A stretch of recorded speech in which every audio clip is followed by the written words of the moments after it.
Subscribe now and press the bell icon. Never miss an update. नमस्कार दोस्तों, Hemant LP channel में आपका बहुत बहुत स्वागत है।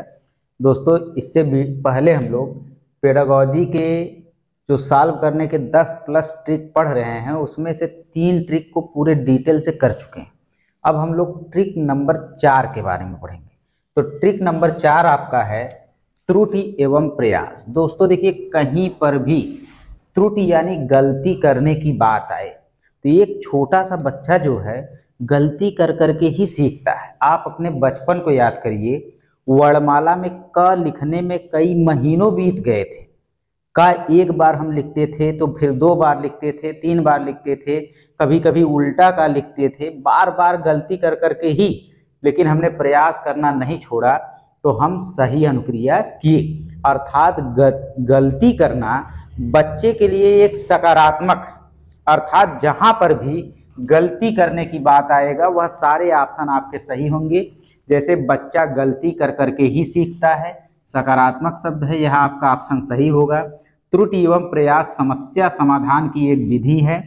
चिंता की कोई बात नहीं, लोग गलतियां करके ही सीखते हैं। गलतियां सीखने का अंग हैं, गलतियां अधिगम का अंग हैं। त्रुटि एवं प्रयास से ही व्यक्ति सीखता है। त्रुटि एवं प्रयास को बच्चे की सोच के विकास के रूप में देखना चाहिए। अर्थात कहीं पे भी गलती कर करके सीखने वाली बात आए अगर, तो वहां पे सारे ऑप्शन सही होंगे, क्योंकि कोई भी बालक गलती कर करके ही सीखता है। दोस्तों, इन 2 प्रश्नों के द्वारा जो आपके एग्जाम में आए हुए हैं, उनके द्वारा हम सिद्ध करेंगे कि गलती करना एक सकारात्मक शब्द है और गलती, त्रुटि एवं प्रयास का सिद्धांत जो है थार्नडाइक ने दिया है, और यह थार्नडाइक का एक समझ लीजिए वरदान है जो मनोविज्ञान को दिया गया है कि बच्चे गलती कर करके गलती करते करते करते करते ही सही अनुक्रिया करते हैं।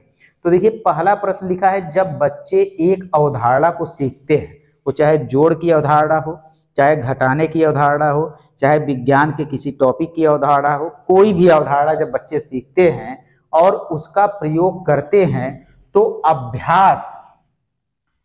अभ्यास उनके द्वारा की जाने वाली त्रुटियों को कम करता है। दोस्तों, अभ्यास मतलब आप एक बार का ऐसे बनाए, एक बार का ऐसे बनाए, एक बार का ऐसे बनाए और अभ्यास करते रहे।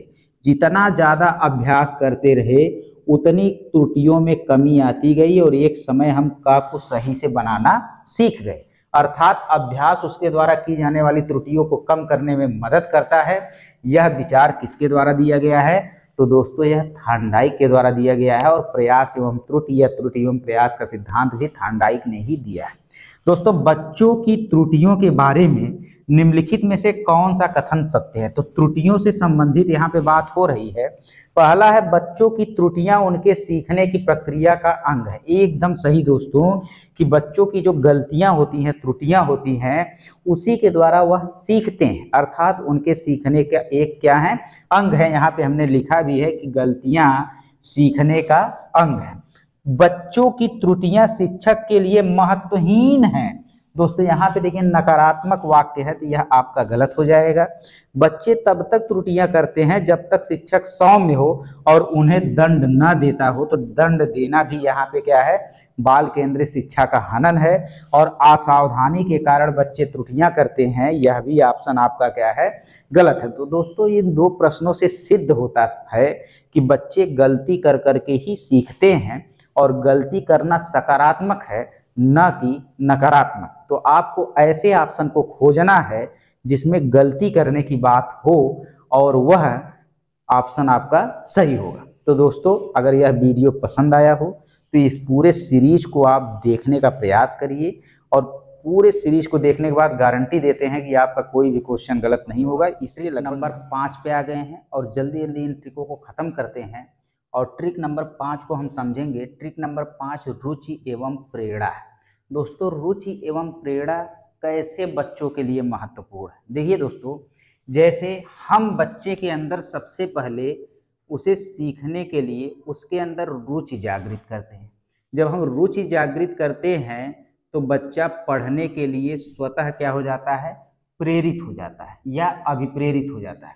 जब बच्चा स्वतः प्रेरित होता है तो उसे आंतरिक अभिप्रेरण कहते हैं, और जब बच्चे को जबरदस्ती डांट के माता पिता या अभिभावक उसे प्रेरित करते हैं कि तुम्हारा परीक्षा आ गया पढ़ो, तो उसे बाह्य प्रेरणा कहते हैं। तो दोस्तों देखिए, बच्चे के अंदर हम रुचि कैसे ला सकते हैं? बच्चे के अंदर हम रुचि कई तरीकों से ला सकते हैं दोस्तों। सबसे महत्वपूर्ण तरीका है बच्चे से प्रश्न पूछना। अगर बच्चा आपसे प्रश्न पूछ रहा है या आप बच्चे से प्रश्न पूछ रहे हैं, तो दोनों की सहभागिता बनी रहेगी और दोनों सक्रिय रहेंगे। और ये जो प्रश्न आप पूछेंगे दोस्तों, ये प्रश्न बच्चों के पूर्व ज्ञान पर आधारित होगा। जब वह पूर्व ज्ञान या पूर्व अनुभव पर आधारित होगा तो बच्चे करना चाहेंगे आत्म प्रकटीकरण करना चाहेंगे, और आपको चीजों को क्या करना चाहेंगे? बताना चाहेंगे। जैसे आप पूछ लिए कि बेटा बताओ किस त्योहार में पटाखे फोड़े जाते हैं, तो तुरंत बच्चा बताएगा कि सर जी दीपावली में पटाखे फोड़े जाते हैं। आप फिर एक क्रॉस क्वेश्चन करेंगे, अच्छा बेटा बताओ दीपावली में किस देवी देवता की पूजा की जाती है? तो छोटे छोटे बच्चे हैं, वो नहीं जानते हैं कि दीपावली में किस देवी देवता की पूजा की जाती है। वहीं पे वही जो आपके प्रस्तावना का प्रश्न है, कुछ पूर्व ज्ञान पर आधारित प्रश्न है, वही बच्चे के मन में जिज्ञासा जागृत करेगा। जिज्ञासा का मतलब होता है जानने की इच्छा, और ज्यों जानने की इच्छा बच्चे के अंदर आई, समझ लीजिए कि अब वह अधिगम के लिए प्रेरित हो गया, अभिप्रेरित हो गया, और उस अधिगम में वह रुचि लेने लगा। अब वह आपसे तब तक आपका पीछा नहीं छोड़ेगा जब तक आप न बता दें कि दीपावली में किस देवी देवता की पूजा होती है। वो बच्चे के अंदर जानने की इच्छा आ जाएगी दोस्तों। तो यही चीज है कि बच्चे के अंदर हमें रुचि जागृत करना है, बच्चे को पढ़ने के लिए हमें अभिप्रेरित करता है। अब यहाँ पे दो प्रश्न के द्वारा हम समझेंगे कि क्या यह सकारात्मक है कि नहीं। तो यह बिल्कुल सकारात्मक है। पहले खाली स्थान को अनुप्रेरित शिक्षण के एक संकेत के रूप में विवेचित किया जा सकता है। दोस्तों बच्चे अगर कक्षा में बहुत ज़्यादा आ रहे हैं, 50 के 50 बच्चे आ रहे हैं, तो क्या इसे आप कह सकते हैं कि सभी बच्चे अभिप्रेरित हैं तभी आ रहे हैं? नहीं, यह आपका ऑप्शन सही नहीं होगा। शिक्षक द्वारा दिया गया उपचारात्मक कार्य, यह ऑप्शन आपका सही हो सकता है। तीसरा है विद्यार्थियों द्वारा प्रश्न पूछना। तो दोस्तों हमने आपको बताया था कि विद्यार्थियों के द्वारा जब प्रश्न पूछा जाएगा तभी तो शिक्षक के द्वारा उपचार किया जाएगा, और विद्यार्थियों के द्वारा जब प्रश्न पूछा जाएगा या शिक्षक के द्वारा जब प्रश्न पूछा